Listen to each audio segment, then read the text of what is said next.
everybody. Good morning. Thanks so much for joining us. This is Harriet Kemick with Down to Earth, and it's the show in which we talk about what happens to people and how life impacts people. And today, I want to focus on a unique section of the population.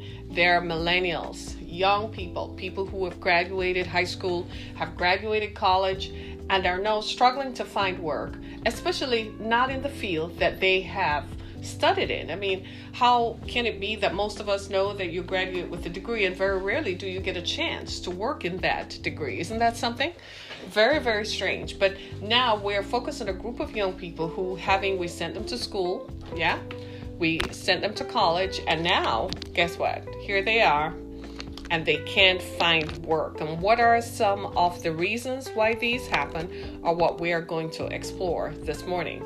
So I wanted to take time out to say thank you to those of you who continue to enjoy our show. Please do me a favor.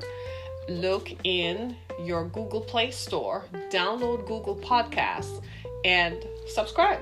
Look for Down to Earth with Harriet Kemick and subscribe, as well as go to your Apple device, right? And look for Apple Podcasts. It's that neat little purple looking thingy with airwaves around it. Kind of neat looking, right? Download, look for Down to Earth with Harriet Kemick and subscribe, as well as go to Spotify, right? So the neat thing about podcasts is it's radio on demand. It's sort of like having radio on demand, isn't it? Absolutely, because that means that anytime that you want to hear about your favorite subject, you can go to your favorite podcast platform, look for it, and then hear what you want. I think it's the neatest tool ever. It's kind of like having, I won't say it, but the cable on demand thingy. I don't like any of them because their platforms are unstable, right? But do me a favor, download and subscribe so that we can know what you like, what shows you don't like, and how we can bring more programming of this type to you.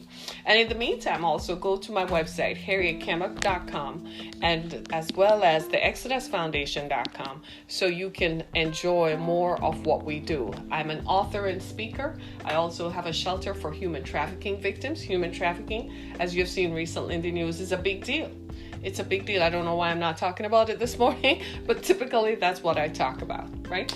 I talk about violence against women and girls, so make sure you go to my website, harrietkemick.com, see what we have done, and see who we talk to and what we talk about, so you can invite me to your next event. There's no reason for you to sit there and wonder, how can I get someone to come and talk to my group of people? Well, go to harrietkemick.com, and there you'll find information on how to get in touch with us so you can have me come and speak at your next event.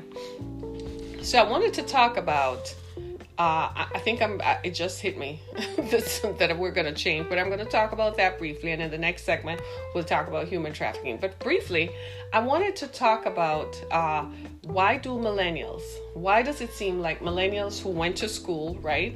They went to school, they got their advanced degrees, and for some reason they can't find work. What are some of the issues that may cause this to happen? And it's a special concern for us as parents because we sent our kids to school so this won't happen. And I'm finding that this happens particularly with Black students of color, that they have an advanced degree in computer science, they have an advanced degree in computer programming, they have an advanced degree in coding, and it seems the struggle is on for them to find work. The struggle is on for them to find work in the field that they're qualified in. And I'm asking this because I wanted to be clear about the reasons why this happens. This is happening right across the board. I mean, I don't see why you should have a 4-year degree and get paid $15 an hour. That just doesn't make sense to me. Not when student loans start coming in very shortly. I don't see why that should happen. And yet, it seems to be something that happens over and over to our students. It just is mind-blowing and mind-boggling, because why then do we send our kids to school if this is going to be the issue that they encounter? Just doesn't make any sense, does it? Not at all. Not for any reasons that we can quantify or for any reasons that we can accept. It just seems to me to be rather unfair. In today's world, just like when I was growing up, it's always about who you know. So you reach out to the community around you to see if there are areas in which your child can be absorbed in. And I know most of us are looking into that and saying that even should not be. But it is what it is. It's life. It's how life is structured. We didn't create the system. We're just trying to live within it. But at the same time, at the same very time though, we have to ask ourselves the question, is this really what this is about? Did we really just save all that money to send your kid to school, take out all those loans to send your kid to school, and then it still comes down to who you know to get your child a job? That just does not seem fair, does it? I don't think so. And I think most of us will accept and agree that that is not fair. So why is it that millennials seem to not be able to land the job that they should have? Well, there are a number of things that are going on. The economy after 2008 changed. Can we all agree? It's now become a service economy where service jobs reign.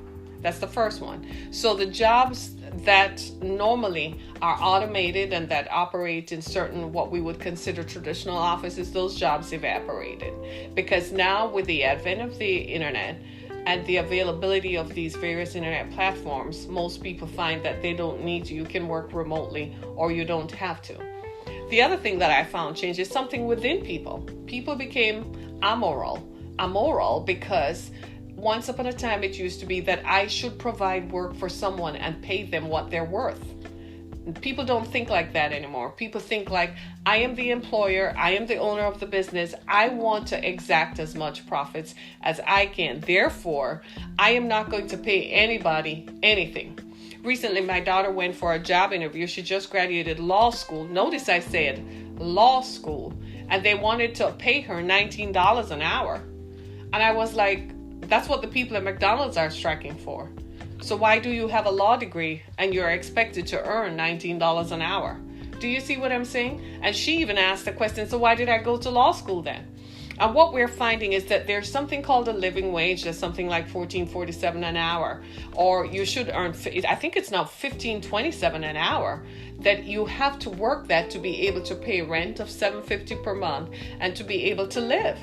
That is the craziest thing we have ever heard. So it seems like the people who are rich want to get richer and richer. Nothing wrong with being rich or wanting to be rich.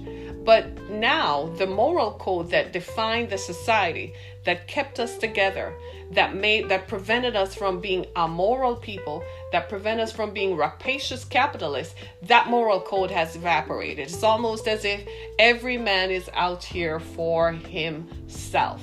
So you have 2 or 3 advanced degrees and you still can't find work, especially if you're a person of color. And especially if you're over 40.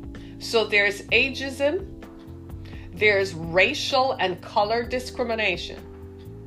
Imagine that still existing, even in spite of the EEOC, even in spite of those directives. My daughter went on a job website recently from the school that she attended. And what she found was there was a disclaimer from the school that there were some employers who literally chose not to comply with federal discriminatory laws. Have you ever heard such a thing? That means these employers don't care whether they break state or federal laws. They do not conform, neither do they report. And they are so sure that they can do this and get away with it and are still standing.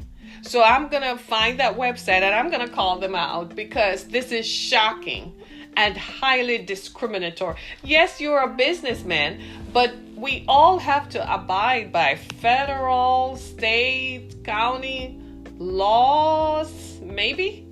But what about the moral code? This is what I'm saying. People frankly, what is moral code? What is morals? What are morals today? People frankly do not care, right? So those are the things that are operating against millennials. We also have a shrinking job market. You come out with an advanced degree, what are you going to do with it? Where are you going to go?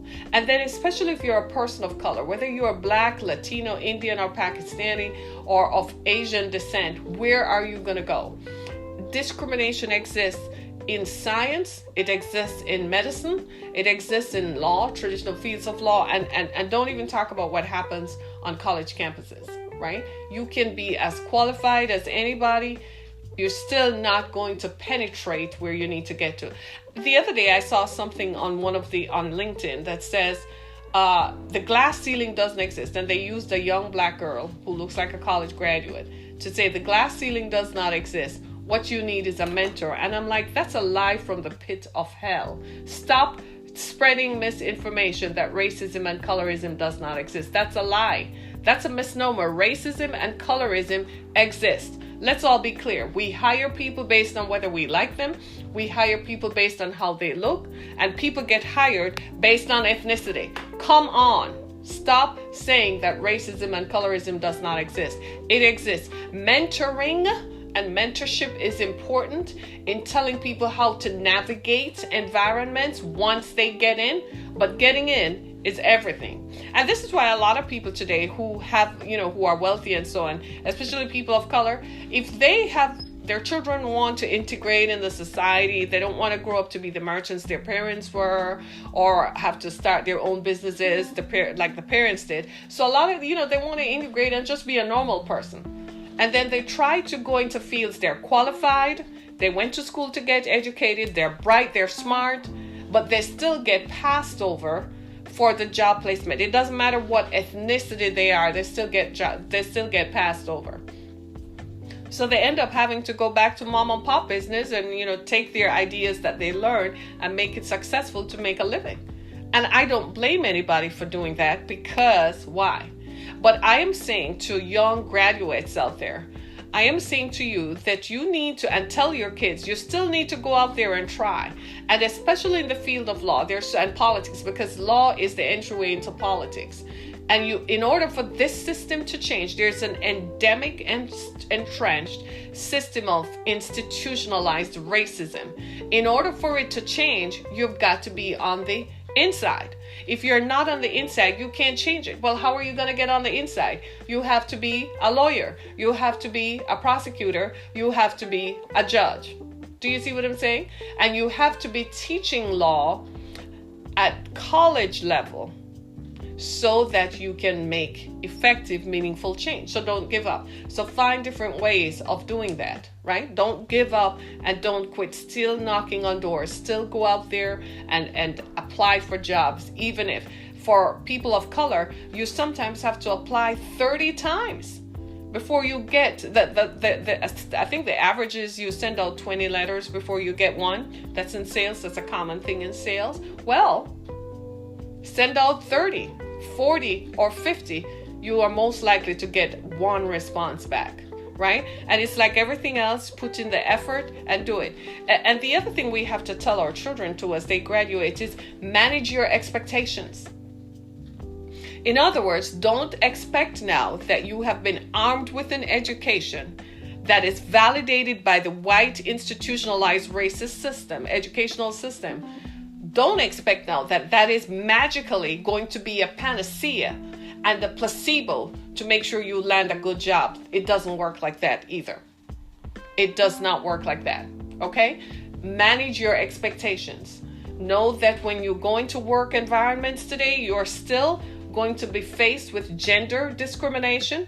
You're going to be faced with racist discrimination, nation of origin discrimination. You're going to be just on your appearance. People are going to judge you based on how you look, irrespective of your ability to do the job. In fact, your ability to do the job is rarely, shall I say rarely ever called into question. It's more about how you appear to be. It's more about how you present yourselves. And I won't even try to fathom what young LGBTQ young people are facing. I won't even try that. That's a whole other level that I won't even try to imagine what they're facing, because that just seems to be an added layer of discrimination. Do you see what I'm saying? Do you see where I'm going with this? So my advice, what I say to young people is have a second stream of income. Make sure you have a backup plan. So in the event that the rug is pulled out from under your feet, you can never stop. A friend of mine, someone whom I know, actually, when she graduated law school, she volunteered for 5 months. In order for her to work as a prosecutor here in Wayne County, Michigan, you have to work 5 months 40 hours a week. Listen to this. For 5 months, you have to give up your time for 40 hours a week before you can apply to become a prosecutor. And that's a given. That's just a standard norm, that it's not a law. It's just there, and people abide by it because nobody changes it, because everybody wants to become a prosecutor. For those who sincerely want to become a prosecutor, whether you want to become a county prosecutor or a federal prosecutor, right? Someone I knew volunteered for 5 months, 40 hours a week in Macomb County as a prosecutor. She's black, and everybody knows what Macomb County is, right? The system is as racist as ever. Right? It is what it is. Macomb County, Michigan. Go look it up. Yes, they know about me and I know about them. Right? And she volunteered for 5 months. And at the end of the 5 months, a vacancy became apparent. She was a young black graduate at the time. And when she applied for the job, guess what? They didn't give it to her. They told her they had no vacancy, but they went and hired a white person. I kid you not. They eventually ended up hiring somebody who is black. I guess they had to kind of level the playing field. But do you believe what I'm saying? Can you dig it? Macomb County, Michigan. One of the most racist enclaves in this part of Michigan. I kid you not. Why people still continue to stick to and cling to old ways of thinking that divide the country, divide the society, I have no idea. But since they choose to do it, and that's what we have to work in, I guess some of us are just going to have to call it out and call it what it is. It is what it is, right? And that's just law. In medicine, the same things apply. You graduate from medical school and you literally have to hope by the time you graduate that you are placed. And I was appalled to discover that people of color who graduate from medical school, do you know folks earn like $30,000, $38,000 to $40,000 a year? And you just accumulated over $250,000 in student loans to complete your medical training. And you're going to earn, when you jump out, $38,000 to $40,000 a year? That's appalling and shocking, especially to people of color. Gone are the days when a doctor who graduates medical school and who is now going to be a resident, right, and work in the emergency room, that doctor used to graduate and earn $200,000 a year. He would get a car and a house. He'd get a Mercedes and a house. That was the life. That does not exist anymore. Imagine that. The polarization that is taking place within communities of color is unbelievable. And most people don't talk about it because they're afraid to stand out there as what it is. Nobody wants to. And the second thing about it is the pain and humiliation that comes. It's almost as if you're invalidating the person's self-worth. You're saying that you don't matter, you're not important, you're not valuable, even though you come armed with a law degree, an engineering degree, or a medical degree. A lot of people have internalized this and have carried it with themselves and say this is the way the system is. And this, I can't change it. But yes, you can. If you're a lawyer and you're listening to this, you can change it by making sure you apply for these positions. Keep applying and keep showing up. Run for judge in every county. You're a prosecutor, run for prosecutor, run for office. Run for everything until you're within the system and there are enough people of color within the system that changes this thing. It has to change. We cannot continue like this. It's been 400 years of entrenched, endemic, institutionalized racism that has affected people. You can't tell me that it is healthy for someone to think or to feel or to imbibe some feeling that says that, well, because I'm black, because I'm Hispanic, I'm Latino, because I am of some other color, that means I'm not a person, even though I come armed as a doctor. I have heard of stories where a doctor who is a person of color walks into a room and the patient says, "Don't let that person touch me." And you are like, you are as stupid as stupid is as stupid comes. Isn't that the craziest thing? Isn't that so darned out crazy that even in the moment when they are most medically helpless, that a person of color who is the medical doctor, they don't want that person to touch them. Unbelievable. So we've got to change this. These are concerns that we've got to change. And I know many people have talked about this. This is why a lot of people just kind of take a deep breath and sigh and carry the weight of 400 years of baggage by saying, this is what my people, this is what our people have to go through, and this is what we have to deal with, so we're just gonna deal with it. And you know, Harriet, it makes no sense to talk about it. It makes no sense to fight it. It is what it is, and there's nothing that we can do. And I am here for it. And I am like, I'm tired. I'm just frankly tired that I keep getting judged on the color of my skin and not on who I am, not on my skill sets, not on my qualifications, not on my perceived ability to do the job, but because of the color of my skin. I'm one of those persons of color who I don't walk into a room and seek anybody in that room to validate me. I am who I am. I come validated. And for everybody who is a person of color out there, you don't need to seek anyone else's validation. You are who you are, and you are born this way for a purpose and for a reason, and walk in your purpose. You don't need anyone to validate you. If you were born to be an engineer, you went to school, you studied to be an engineer, you are qualified, you are skilled, you're gifted, then that is what you are. You don't need anyone else to validate you. Sure, you should work as an engineer and get paid for it, and get well paid for it as well.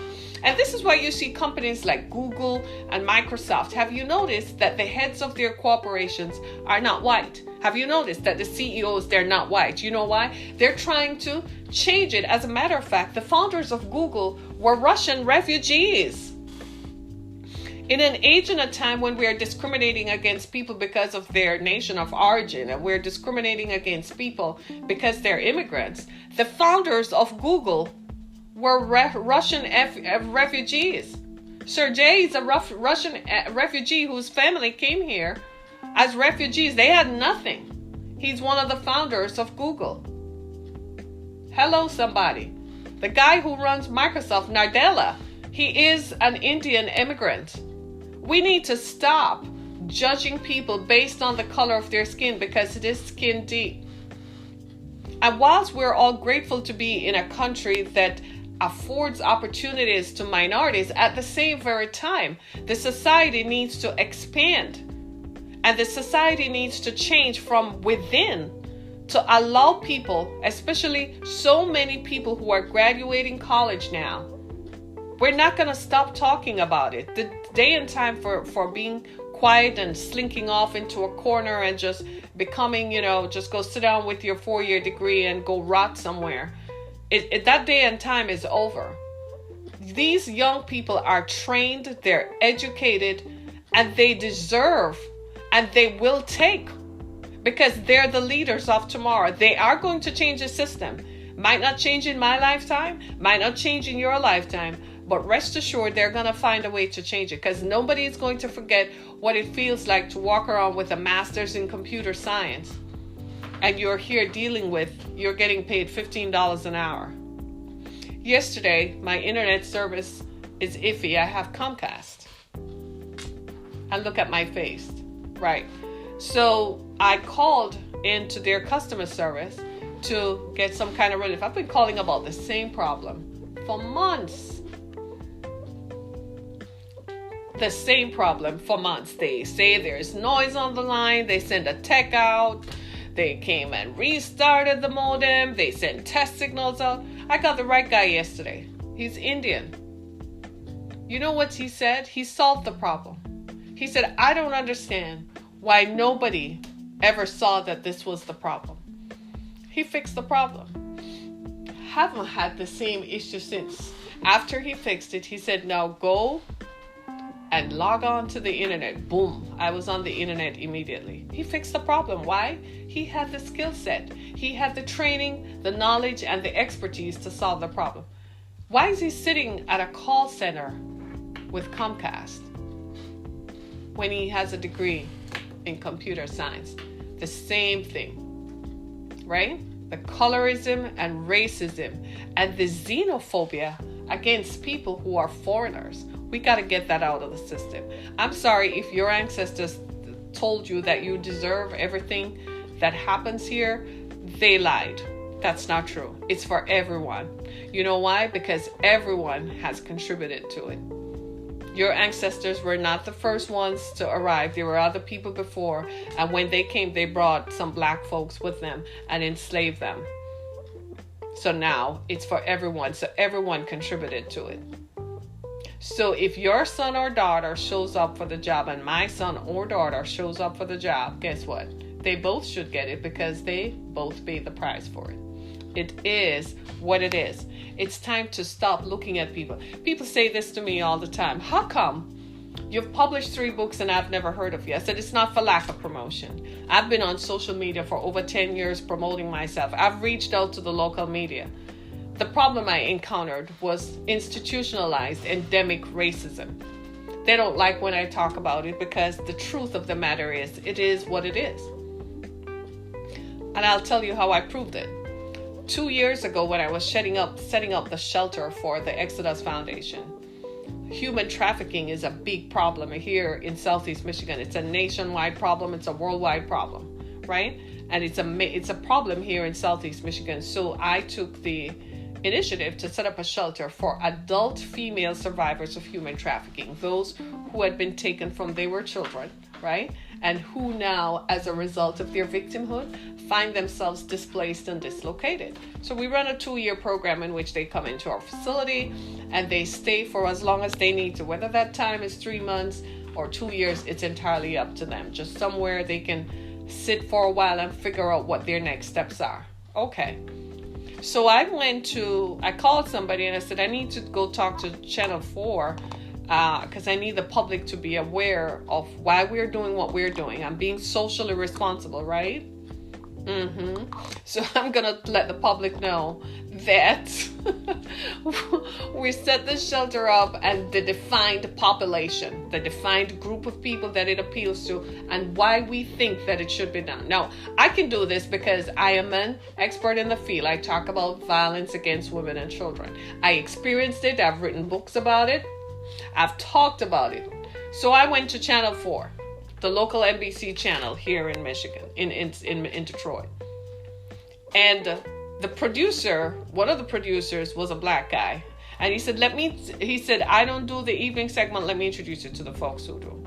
And he told me flat out. He said, they're not interested in it because you're not white. And they think that because you're black, you're only taking in black women. No, the people who came in my shelter were majority white. Hello. That was the first thing. But the assumption that as a person of color, they weren't going to give me airtime. Then I found out that they found other people who were white and put them on, who weren't doing the same thing I was doing. But just because they were talking about human trafficking, they were white, they put them on. That's the institutionalized racism that I'm talking about. It was the producers who made that call. So I said, well, who are these producers? I met them. They were all white. But they have to do it under the veil that your story is not enough. It's not interesting enough. Like, seriously? But I ended up on the news anyway. Right? But they had to do it because they felt like they didn't want to promote. Because if you promote the idea, then it will seem like a black person is doing something or a person of color is doing something that is primarily a problem caused by and contributed to by white folks, and it makes white folks look bad. Do you see what I'm saying? So if I had turned up a Channel 4 bleeding and blood gushing out and had some sob story to say that some black man did this to me and black people are bad, I guess I would have gotten airtime. But to actually be doing something good about something just did not work for them. This is the institutionalized racism that exists. There are a lot of people of color all over the country who are doing great things.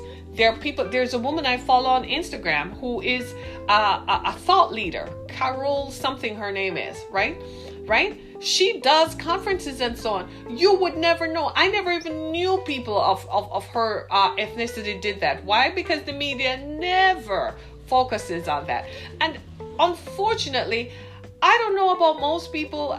I feel that I have been given a social responsibility to talk about these issues. Maybe for others it's not as deep. Maybe they can't confront it. Maybe some people of color can't talk about it because it hits too close to home. Or maybe they feel like if they talk about it, it's going to result in something detrimental happening to their other brands. Or maybe they feel they will be alienated from certain social groups. Somebody somewhere has to talk about this stuff, has to talk about the fact that these things continue to happen. We got to do something about it. We can't just have people just randomly, you are being discriminated against based on your color. You're being discriminated against not because you're not qualified for the job. And somebody asked me, they said, Harriet, how come we've never seen you on CNN being an expert in the field of violence against women and children? You have a perspective to share. I said, one reason only, I'm not white. I'm a 3-time published author, and yet I have never been invited to the mainstream. Why? Because, again, they disparage against people of color. And you might ask, but there are people of color who are in media, but they want to keep their jobs. So they can't just bring everybody whom they know, or everybody whom they think of, or everybody whom they know are doing something, because then that will alienate them and they won't get the jobs, because they still have to work within a racist, institutionalized racist culture that says that the producers are white, the editors are white, the general manager is white, the vice president is white, and then you have a black talent. What is he going to do against that entrenched endemic system of racism?